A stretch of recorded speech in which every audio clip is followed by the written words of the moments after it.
Picture this for a moment. तुम texting बंद कर देते हो, तुम एक्सप्लेनिंग बंद कर देते हो, तुम चेस करना बंद कर देते हो, और अचानक पूरी एनर्जी शिफ्ट हो जाती है। वो साइलेंस, वो एब्सेंस, यह हजारों शब्दों से ज्यादा बोलती है। क्योंकि सच ये है, एक आदमी की प्रेजेंस सबसे ज्यादा तब महसूस होती है जब वह एब्सेंट होता है। और जब तुम काम कॉन्फिडेंस के साथ स्टेप बैक लेते हो तो वह कुछ फील करती है जो उसने एक्सपेक्ट नहीं किया था। अनसर्टेनिटी, ना कि तुम गेम्स खेल रहे हो, ना कि तुम उसे पनिश करना चाहते हो, बल्कि इसलिए कि तुम फाइनली अपनी पावर फ्री में देना बंद कर चुके हो। भाई, सीधी बात, साइलेंस वीकनेस नहीं है, साइलेंस सरेंडर नहीं है, साइलेंस प्रेजेंस है। और आज मैं इसे तुम्हारे साथ ब्रेक डाउन करने वाला हूं। क्या सच में उसके माइंड और इमोशंस में होता है जब तुम चेस करने की बजाय साइलेंस चुनते हो? यह मैनिपुलेशन के बारे में नहीं है, यह सेल्फ रिस्पेक्ट, डिसिप्लिन और ह्यूमन साइकोलॉजी को समझने के बारे में है। First thing, loss of control.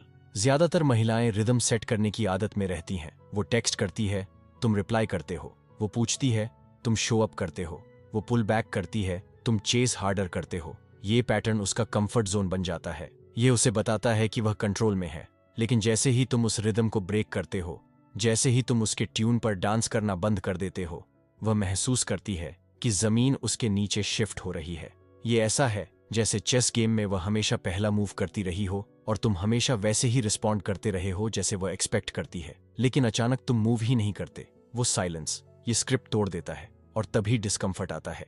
क्योंकि सच ये है, कंट्रोल रॉ पावर के बारे में नहीं है, कंट्रोल प्रेडिक्टेबिलिटी के बारे में है। जब तुम प्रेडिक्टेबल हो, वह सेफ फील करती है, सोचकर कि वह डायनामिक की ओनर है। लेकिन जब तुम प्रेडिक्टेबल नहीं रहते, जब तुम सेफ्टी नेट नहीं बनते, तो वह कंट्रोल की कमी को महसूस करती है, जैसे तूफान आने वाला हो। भाई, ह्यूमन माइंड हमेशा उसी चीज पर ध्यान देता है जिसे वह खोने वाला समझता है। वो पहला क्रैक, वो ब्रेक इन पैटर्न, यही मोमेंट है जब वह अचानक रुकती है और तुम्हें नोटिस करती है जैसे पहले कभी नहीं किया। Second thing, curiosity. जब कोई आदमी सडनली चुप हो जाता है, वह फिर से अनप्रेडिक्टेबल बन जाता है। और अनप्रेडिक्टेबल चीज हमेशा अट्रैक्टिव होती है। यह लोगों को ऑटोमेटिकली अपनी ओर खींचती है। सोचो जरा, मूवीज या वेब सीरीज में क्लिफहैंगर एंडिंग्स हमें क्यों ऑब्सेस्ड कर देती हैं? क्योंकि हमें नहीं पता आगे क्या होने वाला है। एग्जैक्टली यही होता है उसके माइंड में जब तुम्हारी साइलेंस पिक्चर में आती है। वह सोचने लगती है, what is he doing, where is he, why isn't he reaching out like before. शुरुआत में शायद वह खुद को समझा ले, maybe he is busy. लेकिन जैसे जैसे समय बीतता है, हर घंटे, हर दिन क्यूरियोसिटी और डीप होती जाती है। वह पुराने मोमेंट्स रिप्ले करने लगती है, जैसे कोई डिटेक्टिव किसी पजल को सॉल्व कर रहा हो। वह तुम्हारा सोशल मीडिया चेक करती है, तुम्हारी लास्ट कॉन्वर्सेशंस को याद करती है। वह हर क्लू ढूंढती है जो तुम्हारी साइलेंस को एक्सप्लेन कर सके।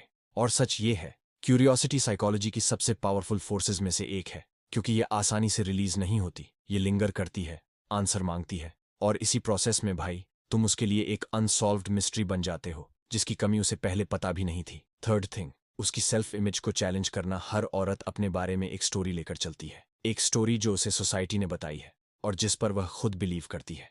Man chase me, man want me, man never walk away from me. लेकिन तुम्हारी साइलेंस, वो उसकी स्टोरी को डायरेक्टली चैलेंज करती है।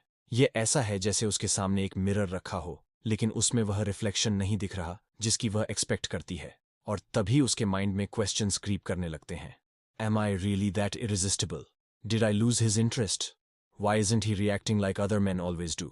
ये क्वाइटनेस उसके लिए मिरर बन जाती है, एक ऐसा मिरर जो उसे उसका सच दिखाता है। और उसी रिफ्लेक्शन में उसकी सेल्फ इमेज में क्रैक्स दिखाई देने लगते हैं।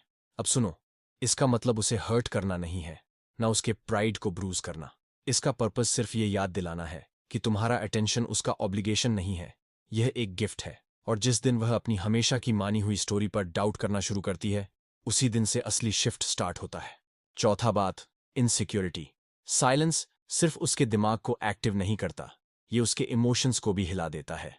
और फीलिंग्स लॉजिक से कई गुना पावरफुल होती हैं।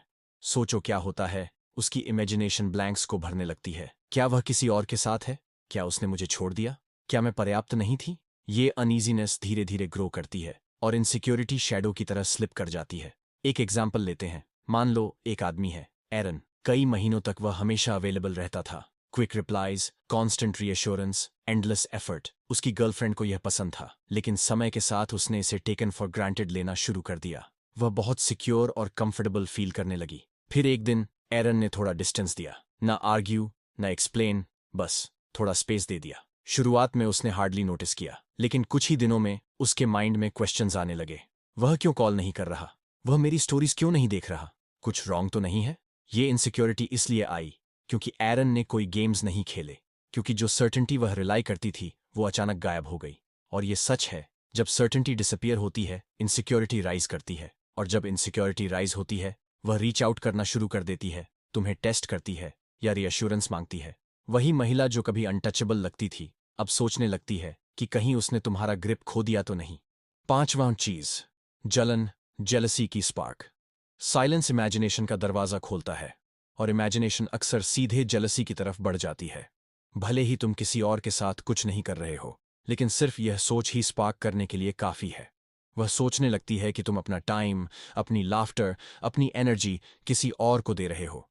ये इमेज चुभती है, न कि इसलिए कि वह पॉजेसिव है, बल्कि इसलिए कि उसे एहसास होता है वह जगह खोना नहीं चाहती जो उसने तुम्हारी जिंदगी में कभी पाई थी। लेकिन यहां पर अक्सर लड़के गलती करते हैं। वे जेलसी ट्रिगर करने के लिए दूसरी औरतों को दिखाते हैं या उसे काल्म करने के लिए ओवर एक्सप्लेन करते हैं। दोनों ही मूव्स इफेक्ट रूइन कर देते हैं। सच्ची पावर है काल्म, ग्राउंडेड और स्टेडी रहने में। न फ्लॉन्ट करो, न डिफेंड करो, न एक्सप्लेन करो, क्योंकि जेलसी खुद प्रूफ है, प्रूफ कि उसे अभी भी फर्क पड़ता है, प्रूफ कि तुम्हारी एब्सेंस का वजन है। और अगर तुम अपनी कंपोजर उस जेलसी की आग में बनाए रख सकते हो, तो तुम उस लड़के से बदल जाते हो जिसे वह कंट्रोल कर सकती थी, उस आदमी में जो उसे रिस्पेक्ट करवाता है। सिक्स्थ थिंग, रिस्पेक्ट की रीबिल्डिंग। रिस्पेक्ट किसी भी रिलेशनशिप की फाउंडेशन है। बिना रिस्पेक्ट के अट्रैक्शन मर जाता है। और दुखद सच ये है, ज्यादातर लोग रिस्पेक्ट इसलिए खो देते हैं क्योंकि वे ओवर गिव करते हैं। अपना सारा टाइम, सारा एटीट्यूड, सारा एफर्ट दे देते हैं, और खुद के लिए कुछ नहीं बचता। और क्या होता है? वह उस आदमी का रिस्पेक्ट करना बंद कर देती है जो खुद में फर्म नहीं है। लेकिन जब तुम स्टेप बैक लेते हो, जब तुम चेस करना छोड़ देते हो, जब तुम्हारी साइलेंस एक्सप्लेनेशन से ज्यादा लाउड हो जाती है, तो रिस्पेक्ट धीरे धीरे रीबिल्ड होने लगता है। न आर्ग्यूमेंट से, न बेगिंग से, बल्कि सिर्फ तुम्हारे एक्शन से। वह देखती है कि तुम अपनी फ्रेम में खड़े हो। वह देखती है कि तुम उसके मूड्स के आगे झुकते नहीं। वह देखती है कि तुम खुद को इतना वैल्यू देते हो कि स्टेप बैक लेना जानो। और इसी स्ट्रेंथ की वजह से अट्रैक्शन उसे करीब खींच सकता है, लेकिन सिर्फ रिस्पेक्ट ही उसे स्टे करने पर मजबूर करता है। सातवां चीज, इनर पीस का गेन। साइलेंस का सबसे ओवरलुक्ड हिस्सा सिर्फ ये नहीं है कि वह क्या फील करती है, बल्कि ये है कि तुम क्या गेन करते हो। ये स्पेस सिर्फ उसके लिए नहीं है, ये तुम्हारे लिए है। जब तुम चेस करना बंद कर देते हो, तुम अपना टाइम रिक्लेम करते हो, अपना फोकस रिक्लेम करते हो, अपनी क्लैरिटी रिक्लेम करते हो। और तुम अपनी वर्थ को यह सोचकर नहीं बांधते कि वह रिस्पॉन्ड करेगी या नहीं, तुम उसे अंदर से बिल्ड करना शुरू करते हो। और भाई, यही असली जीत है, न कि वह वापस आई या चेस करने लगी। सच्ची जीत यह है कि तुम्हें अब उसकी वैलिडेशन की जरूरत नहीं, ताकि तुम ब्रीथ कर सको। ये काइंड ऑफ स्ट्रेंथ कोई छीन नहीं सकता। ये काइंड ऑफ पीस तुम्हें अनटचेबल बना देती है। समरी, साइलेंस का असर तो आखिर साइलेंस में क्या होता है? वह कंट्रोल खोती है, क्यूरियोसिटी बढ़ती है, उसकी सेल्फ इमेज चैलेंज होती है, इनसिक्योरिटी राइज होती है, जेलसी स्टर होती है, रिस्पेक्ट रिबिल्ड होता है, और अंत में वह चेस करने लगती है। लेकिन इससे भी इंपॉर्टेंट, सबसे गहरी ट्रांसफॉर्मेशन अंदर तुम्हारे अंदर होती है। तुम पीस गेन करते हो, तुम क्लैरिटी गेन करते हो, तुम पावर गेन करते हो। क्योंकि साइलेंस क्रूअल्टी के लिए नहीं है, ये क्लैरिटी के लिए है। ये दिखाने के लिए है खुद को और उसे कि तुम्हारी वर्थ कभी उसके हैंड्स में नहीं थी।